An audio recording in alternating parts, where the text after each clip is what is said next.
Hi everybody, I'm back. It's Jamie here. I'm very excited to be with you today because I'm trying a new whiskey out. What could be more exciting than that? Today I've got the Deanston 12-year-old and we're going to be giving that a go. So sit back, relax, enjoy. Let's drink some whiskey.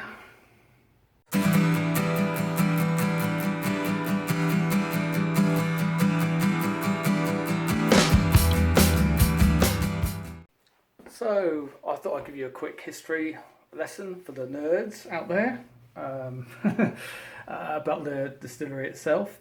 The Deanston distillery, the building was, I think it was built or founded, I should say, in 1765 as a cotton mill. There you go. And it remained that way for 180 years. And then in 1966, that is when it became the actual distillery itself. And it's situated right next to a nice river called the River. Oh God, I've forgotten what it's called now. The River Teith. I think it's called the River Teith. I'll probably pronounce that wrong. But anyway, there you go. That's like a little quick history of the Deanston distillery. But if you really are that fascinated, you can go online and find out more from probably more reliable sources than I can give you.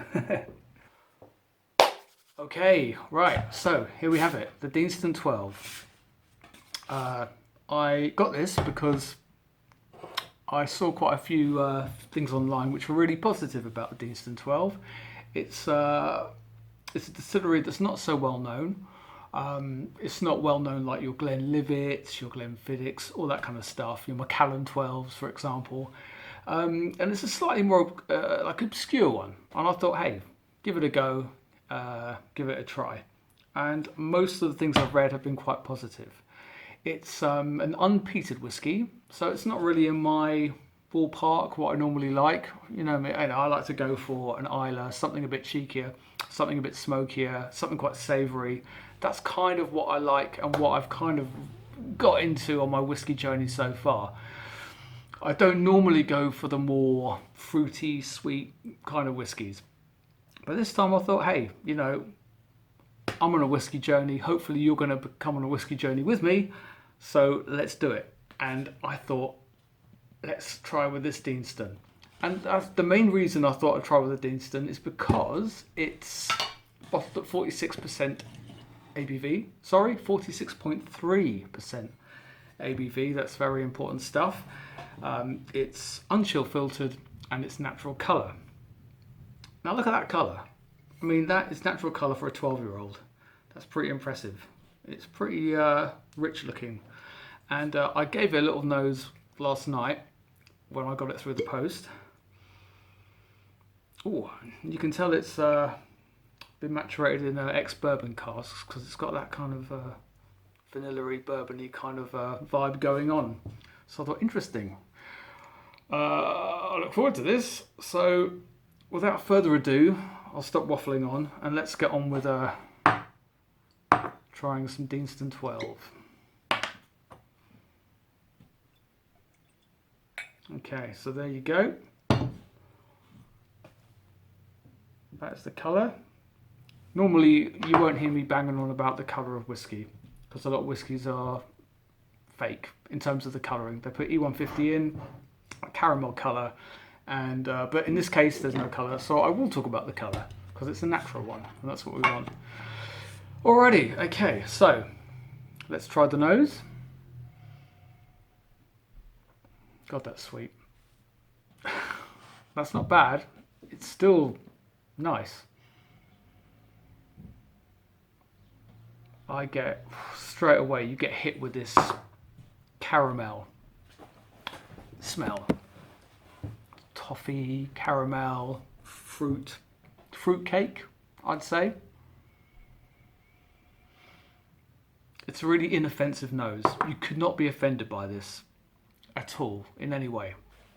I can't see anybody smelling this who's had any kind of experience of whiskey and saying, "Oh, not for me." You get preferences. I've definitely got mine. And today I'm going to try and expand my horizons by actually going back to sort of whiskies that a lot of beginners prefer, which I haven't had for a long time. yeah, yeah, it's a nice, pleasant nose and sweet. Very, very sweet. Okay, let's see what it tastes like.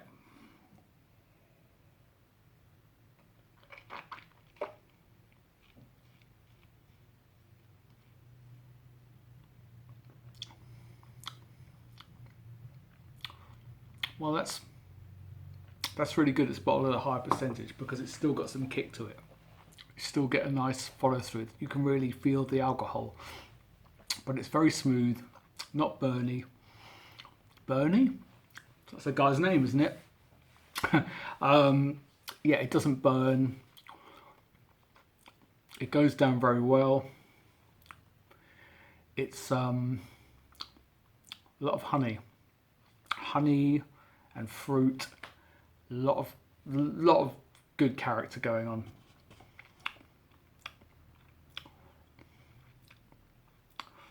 With the fruit aspect, I'm trying to sort of think what it reminds me of, really. It's got some apples in there. Yeah, it's a weird one. I can imagine drinking quite a few of these. It's very moorish, quite mouth-watering, and again, as I keep on saying, it's pretty sweet. I wouldn't say it's the kind of whiskey that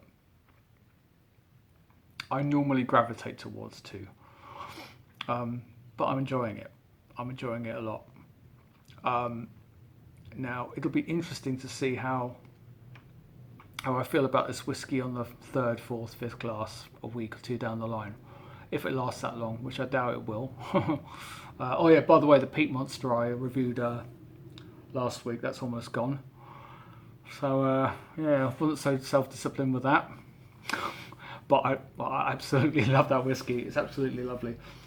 This Deanston, yeah, as I said, it's not in my wheelhouse, but I absolutely think I'll enjoy this. I'll also do a full write-up on Instagram, so you can, see maybe a little bit more in depth what I think. I'll do that tomorrow or the day after when I've had the chance to digest a few more glasses, been able to reflect a bit more on the whiskey. But yeah, it really is absolutely very enjoyable, I must say. Yeah, so that's the Deanston 12. Yeah, by all means, I suggest checking it out. You can't go wrong because it's extremely, I'd say it's a light, delicate, fruity, caramelly type whiskey. So if that's your thing, I'm sure you'll get a lot of pleasure out of it. Please keep an eye out because next week I'll be back for my third review, and I've decided to do like a three-parter. First part is going to be the Clynelish 14-year-old, and the whiskies I'm going to be reviewing are all part of like a coastal series of malts. And the Clynelish 14 I've never had. It's a medium or moderately peated, and I'm going to be giving that a go next week. So stay tuned. I'll keep you all updated on that. But in the meantime, thanks so much for watching. Please stay safe, everyone. This is Jamie and his whiskey signing out. Take care. All the best.